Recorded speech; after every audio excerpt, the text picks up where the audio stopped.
À l'âge de 20 ans, j'ai été baptisé et me suis tourné vers le Seigneur Jésus. Les sermons du pasteur sur l'amour et les enseignements du Seigneur Jésus réchauffaient mon cœur.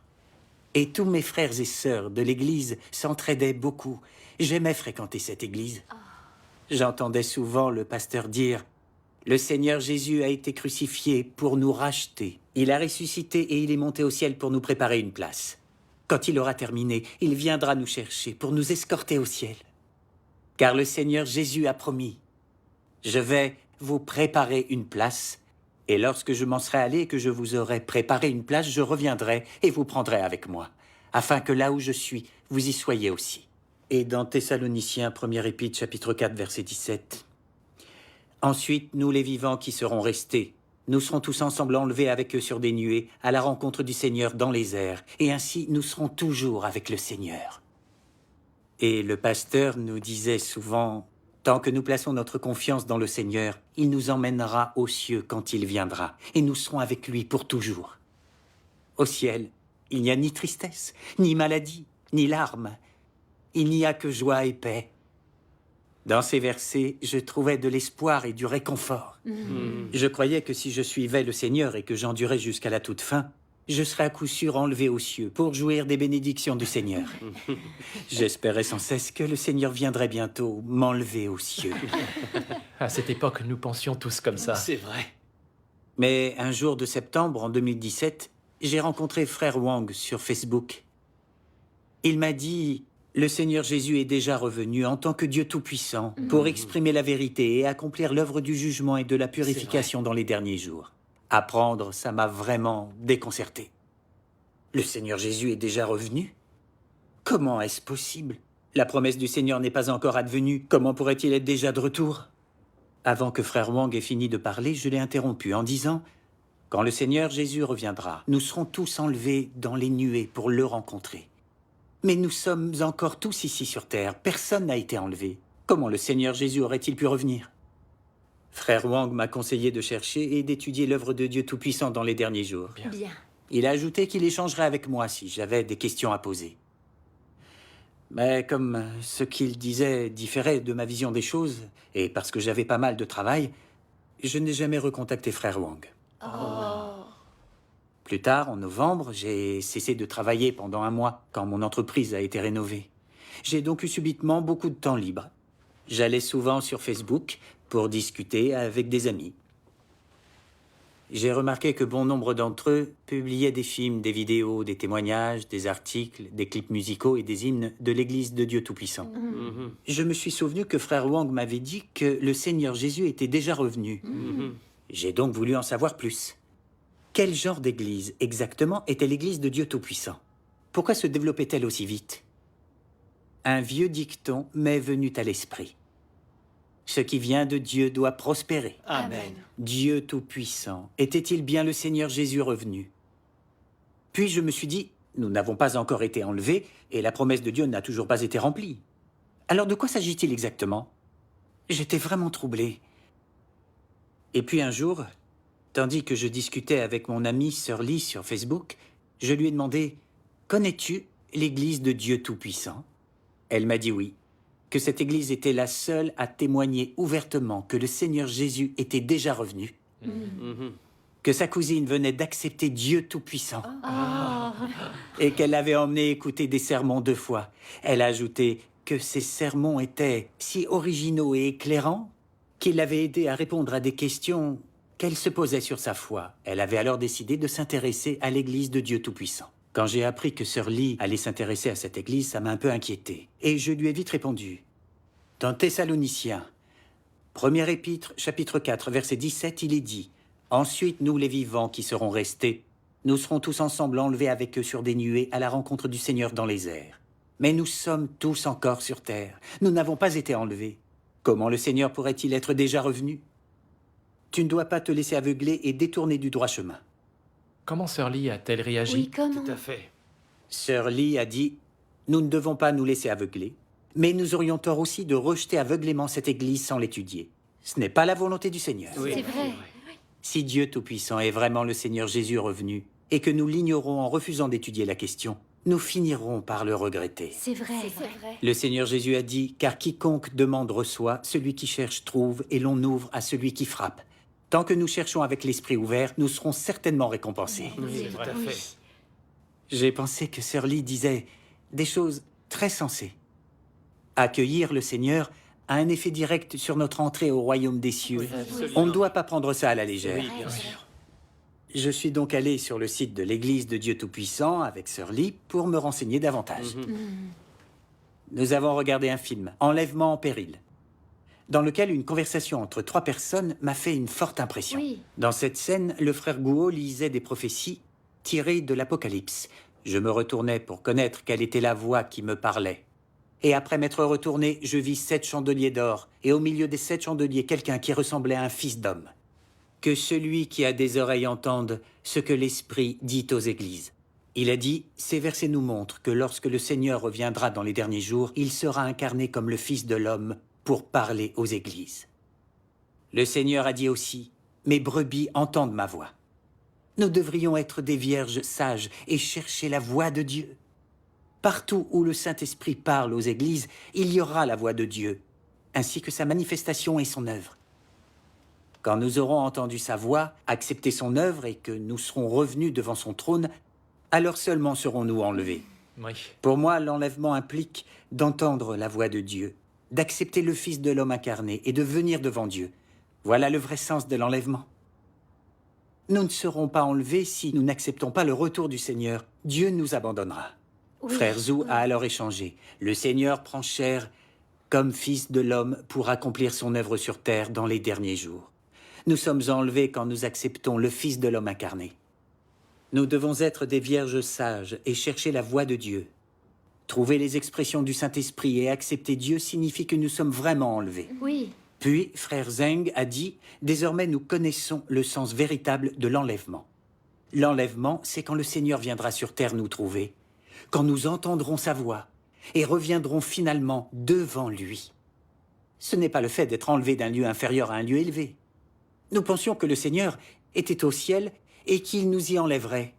Mais cet enlèvement est chimérique, ça n'a pas de sens, tout simplement. » C'est vrai. Oui. Après avoir regardé le film jusque-là, j'étais un peu perplexe. Alors j'ai demandé à Sir Lee, « C'est différent de ma vision de l'enlèvement. Ça veut-il dire que j'ai mal compris l'idée de l'enlèvement depuis le début ?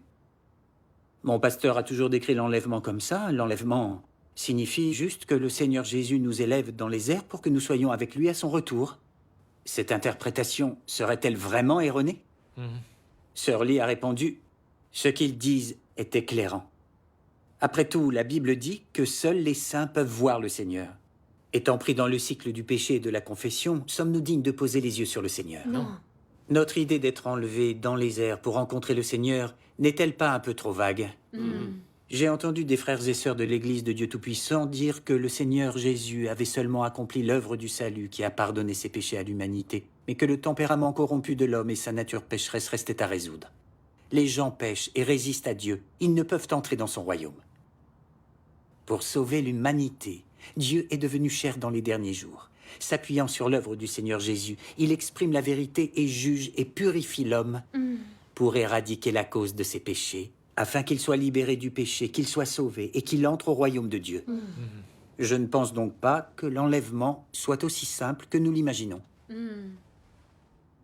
Après avoir écouté Sir Lee, il m'a aussi semblé que l'idée de l'enlèvement avait un côté mystérieux, et j'ai voulu tirer ça au clair. Alors nous avons joint frère Wang de l'Église de Dieu Tout-Puissant pour lui confier notre perplexité. J'ai dit, la première épître aux Thessaloniciens, chapitre 4, verset 17, déclare « Ensuite, nous les vivants qui serons restés, nous serons tous ensemble enlevés avec eux sur des nuées à la rencontre du Seigneur dans les airs.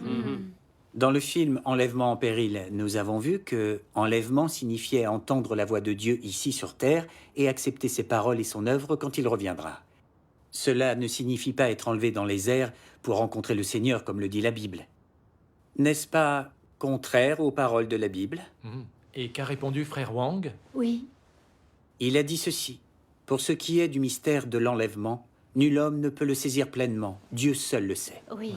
Nous devrions chercher la vérité en nous basant sur les paroles du Seigneur et les prophéties de l'Apocalypse. C'est la seule façon. Oui, c'est vrai. Que dit-on dans le Notre Père? Notre Père qui es aux cieux, que ton nom soit sanctifié, que ton règne vienne, que ta volonté soit faite sur la terre comme au ciel. Le Seigneur Jésus nous a clairement dit que le royaume de Dieu descendra sur terre dans les derniers jours. Il ne sera pas au ciel. La volonté de Dieu sera accomplie sur terre comme elle l'est au ciel.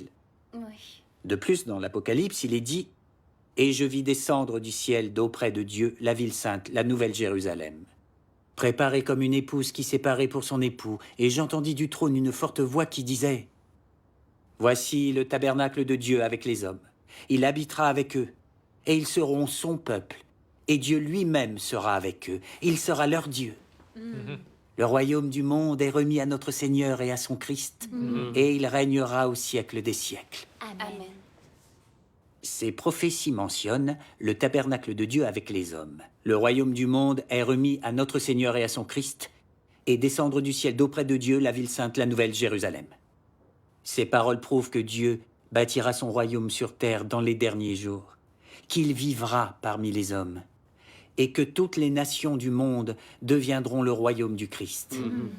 Si nous soutenons que, selon notre croyance, le royaume de Dieu est au ciel, et qu'à son retour, le Seigneur nous y enlèvera, ces prophéties ne s'en trouvent-elles pas réduites à néant? Oui. C'est vrai. C'est vrai. Je me suis dit alors, au cours de ma vie de chrétien, j'ai toujours dit le Notre Père. Que ton règne vienne, que ta volonté soit faite sur la terre comme au ciel. L'Apocalypse déclare clairement le tabernacle de Dieu avec les hommes. Le royaume du monde est remis à notre Seigneur et à son Christ, et descendre du ciel d'auprès de Dieu la ville sainte, la nouvelle Jérusalem. Ce qui explique tout. Comment ne l'ai-je pas compris tout seul? Oui. Pourquoi le pasteur ou les prédicateurs ne parlaient-ils pas de ces chapitres? Les sermons de ces membres de l'Église de Dieu Tout-Puissant sont très éclairants. Ils expliquent aussi clairement et simplement que plus j'en apprends et plus ça m'intéresse. Mais j'avais encore des questions. Alors j'ai demandé à Frère Wang, ton analyse sur Dieu qui bâtit son royaume sur terre est originale, inédite et en accord avec la Bible. Mais le Seigneur Jésus a également promis « Je vais vous préparer une place, et lorsque je m'en serai allé et que je vous aurai préparé une place, je reviendrai, je vous prendrai avec moi, afin que là où je suis, vous y soyez aussi. » Quand le Seigneur Jésus a ressuscité et est monté au ciel, il nous a préparé une place. Donc, en toute logique, cette place devrait être au ciel. Comment ce passage pourrait-il être compris autrement? Frère Wang a répondu par cet échange. Il y a du mystère dans toutes les paroles du Seigneur.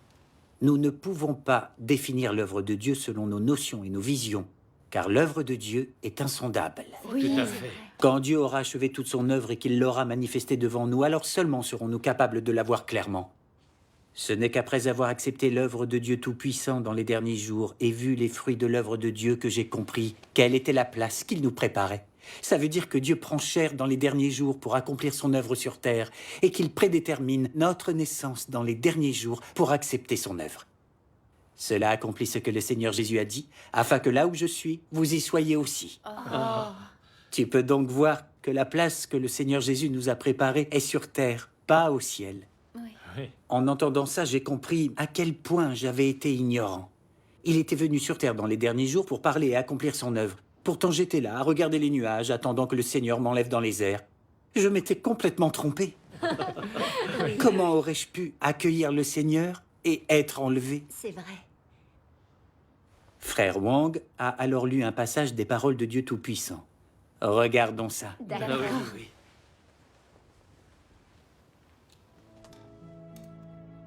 Dieu Tout-Puissant dit: Quand Dieu et l'homme entrent dans le repos ensemble, cela signifie que l'humanité a été sauvée et que Satan a été détruit, que l'œuvre de Dieu parmi les hommes est achevée.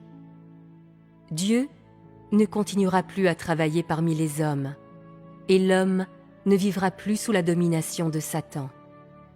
Par conséquent, Dieu ne sera plus occupé, et l'homme ne se hâtera plus. Dieu et l'homme entreront dans le repos en même temps. Dieu retournera à sa position initiale, et chaque personne retournera à sa place respective. Ce sont les destinations dans lesquelles Dieu et l'homme résideront respectivement après la fin de toute la gestion de Dieu. Dieu a la destination de Dieu et l'homme a la destination de l'homme. Tout en se reposant, Dieu continuera à guider tous les humains dans leur vie sur la terre. Dans la lumière de Dieu, l'homme adorera le seul vrai Dieu au ciel. Dieu ne vivra plus parmi les hommes, et l'homme également sera incapable de vivre avec Dieu dans le lieu de destination de Dieu. Dieu et l'homme ne peuvent pas vivre dans le même domaine. Au contraire, les deux ont leur propre manière de vivre. Dieu est celui qui guide l'ensemble de l'humanité, alors que toute l'humanité est la cristallisation de l'œuvre de gestion de Dieu. C'est l'humanité qui est guidée. En ce qui concerne l'essence, l'humanité n'est pas similaire à Dieu. Se reposer signifie retourner à son lieu d'origine. Par conséquent, lorsque Dieu entre dans le repos, cela signifie que Dieu retourne à son lieu d'origine. Dieu ne vivra plus sur la terre, ni ne partagera la joie et la souffrance de l'humanité en vivant avec elle.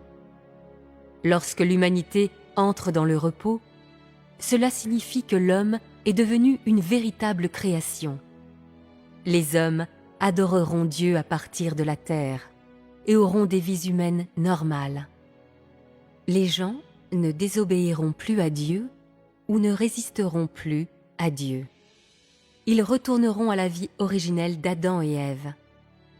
Telles sont les vies et les destinations respectives de Dieu et de l'humanité après leur entrée dans le repos. La défaite de Satan est une conclusion inévitable dans la guerre entre Dieu et Satan. De cette façon, l'entrée de Dieu dans le repos après la fin de son œuvre de gestion et après l'achèvement du salut de l'homme et son entrée dans le repos deviennent des conclusions inévitables. Le lieu de repos de l'homme est sur la terre et le lieu de repos de Dieu est au ciel. Pendant que l'homme se repose, il adorera Dieu et vivra sur la terre, et pendant que Dieu se repose, il guidera le reste de l'humanité. Il la guidera du ciel, non de la terre. Amen. Amen. Frère Wang a dit alors, « Au commencement, c'est sur terre que Dieu a fait l'homme avec de la poussière. Et quand l'homme a été corrompu par Satan, c'est sur terre que Dieu a guidé et racheté l'humanité par son œuvre. Oui. Oui. Alors, dans les derniers jours, Dieu s'est une nouvelle fois incarné, exprimant la vérité pour juger et purifier l'homme, afin de résoudre sa condition pécheresse et former un groupe de vainqueurs. Ces vainqueurs peuvent écouter les paroles de Dieu, se soumettre à lui et suivre sa voie. La volonté de Dieu sera accomplie et le royaume du Christ sera réalisé ici sur terre, apportant gloire à Dieu. Oui. Quand l'œuvre de gestion de Dieu pour le salut de l'homme sera achevée, il aura vaincu Satan. Les forces de Satan ne pourront plus perturber le monde. Il ne restera plus que ceux que Dieu a sauvés. L'homme ne résistera plus à Dieu et ne se rebellera plus contre lui. L'humanité vivra en paix. Il n'y aura plus de guerre. Et Dieu et l'homme pourront entrer ensemble dans le repos. Le lieu de repos de Dieu est au ciel, mais la dernière demeure de l'homme est sur terre. Dieu guidera l'humanité depuis sa place au ciel, et l'homme vénérera Dieu sur terre en jouissant d'une existence paradisiaque.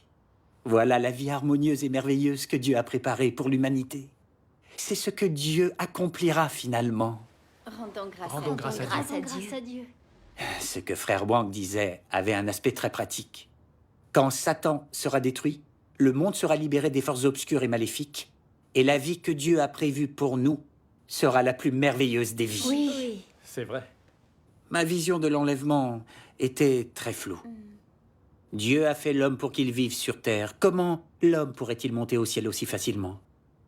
Si Dieu enlevait vraiment l'homme dans les airs, comment l'homme pourrait-il survivre sans nourriture et sans abri? C'est vrai. Oui.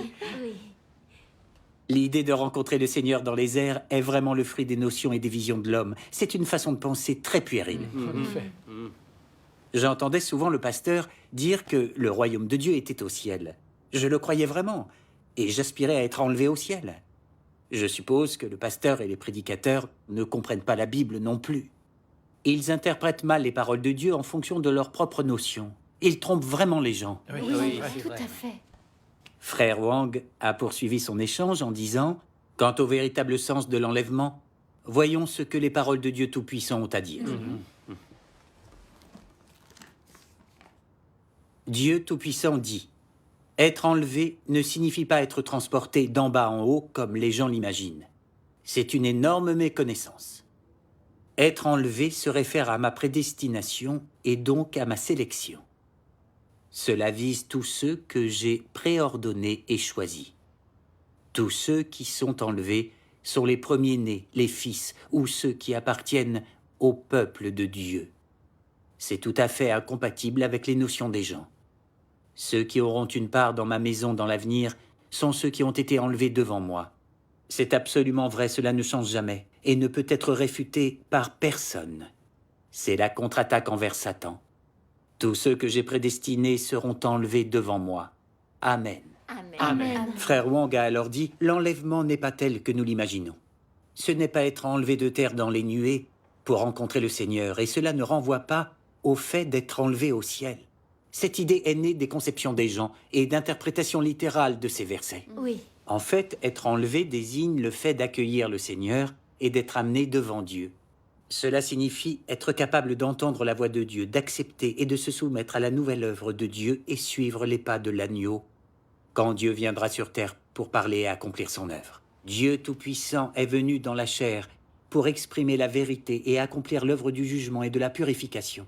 Tous ceux qui entendent la voix de Dieu et suivent sa nouvelle œuvre dans les derniers jours seront enlevés devant son trône. Ces gens sont les vierges sages, ils sont l'or, l'argent et les pierres précieuses qu'il rapporte à la maison de Dieu.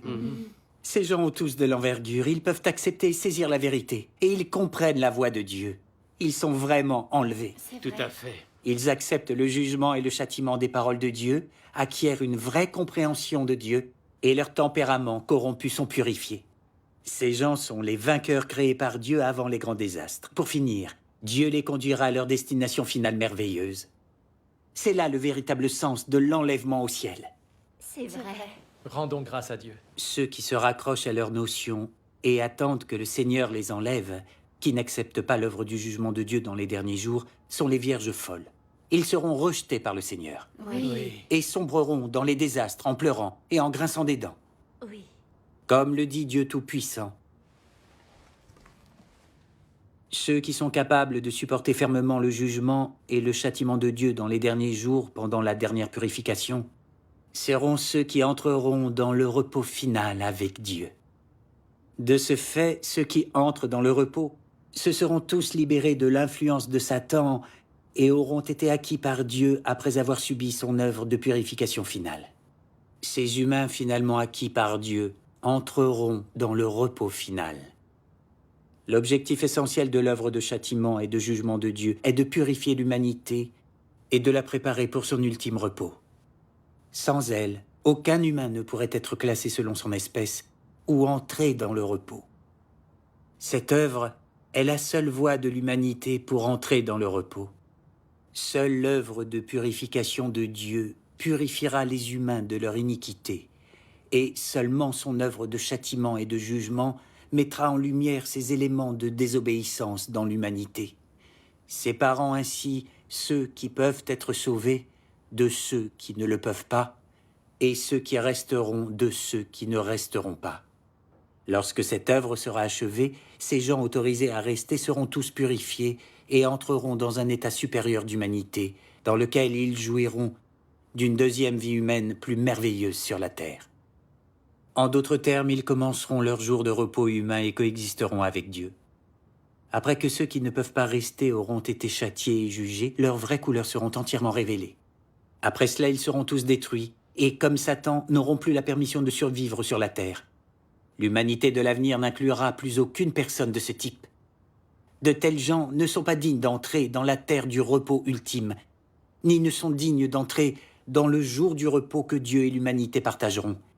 Car ils sont les cibles de la punition, ils sont méchants, et injuste. Amen.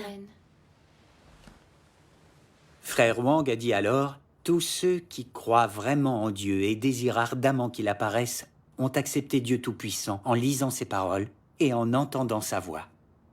Et ont été enlevés devant le trône de Dieu. Ils reçoivent la provision des paroles de Dieu et leur esprit n'a plus soif. Ils ne sont plus faibles et négatifs et ne vivent plus entravés par le péché sans chemin à suivre. Ils vivent alors dans la lumière de Dieu. Ayant accepté le jugement des paroles de Dieu, leur tempérament corrompu se rectifie peu à peu. Avec le temps, ils se libèrent du péché et vivent dans le royaume de la liberté sans entrave. N'est-ce pas là la vie de ceux qui ont été enlevés? Si. Rendons grâce à Dieu. Rendons grâce à Dieu. L'échange de frère Wang a contribué à dissiper mon trouble. Être enlevé signifie entendre la voix de Dieu et revenir devant son trône. J'ai enfin compris le vrai sens de l'enlèvement. Pendant toutes ces années, je n'avais saisi que le sens littéral des Écritures. Mes notions me faisaient croire que le Seigneur viendrait nous enlever pour nous mener à sa rencontre. Je ne m'étais pas concentré sur la voix de Dieu. Et j'avais presque raté l'occasion d'être enlevé. Oui. J'étais vraiment ignorant. Je comprends seulement aujourd'hui que seuls ceux qui sont enlevés devant le trône de Dieu, qui acceptent le jugement de ses paroles et qui sont purifiés et transformés, sont dignes d'entrer au royaume de Dieu pour recevoir ses promesses. Oui. L'œuvre de Dieu est vraiment sage et pleine de sens.